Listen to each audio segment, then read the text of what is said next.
Okay, in this video we'll show you how to perform a 12 ribbon fiber splice from start to finish. We'll be using the S123M12 for stripping the fiber. We'll be using normal cotton to clean the fiber with alcohol.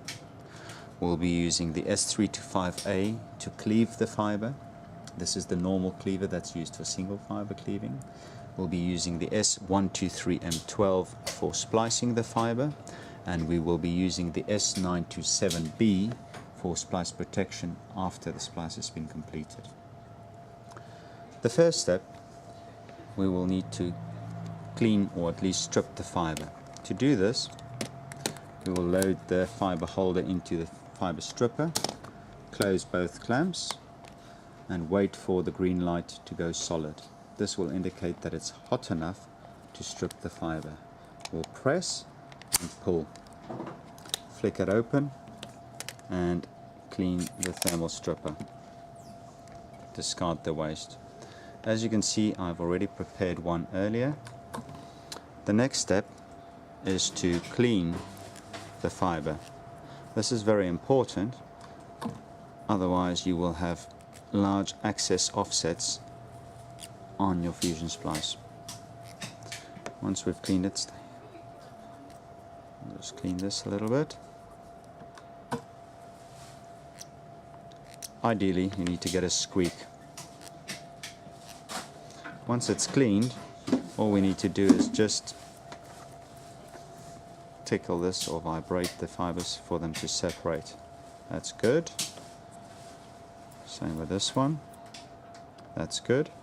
The next step, we'll be cleaving the fiber using the S325. I'm left-handed.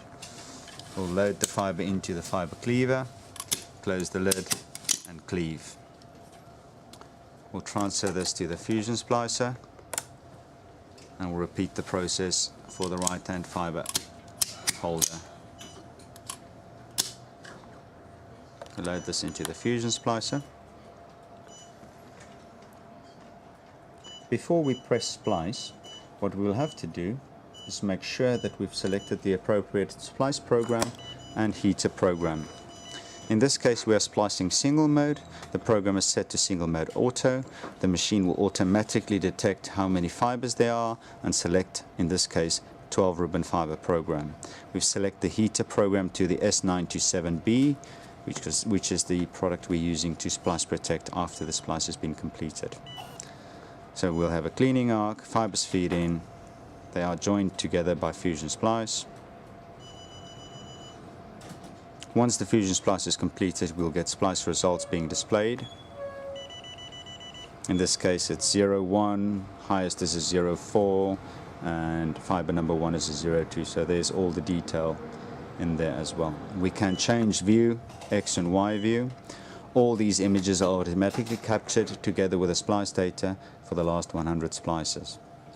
Once this is completed, when we open the canopy, the machine automatically performs a tension test to make sure that the splice is of a good quality.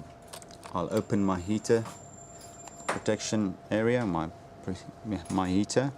I will slide on a splice protector, release the splice from the fiber holders, slide the splice protector over the splice, lower it into the heater, and you can see that the heater activated automatically, and you can see that the heater is heating up already.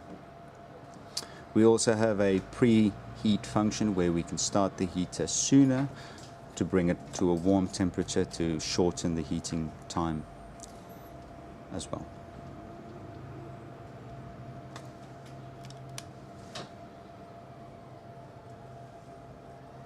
I'll open this so you can see how the splice protector is shrinking from the center outwards. This is important in order to remove all air bubbles from the splice area.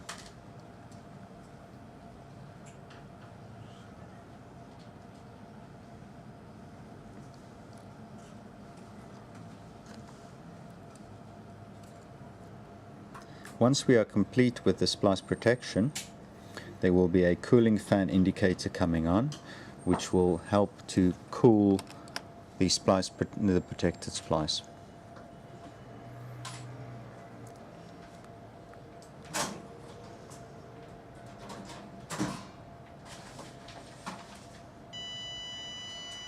Once we get that beep, we know that it's completed and we can remove it. And that's the end of a 12 ribbon fiber splice.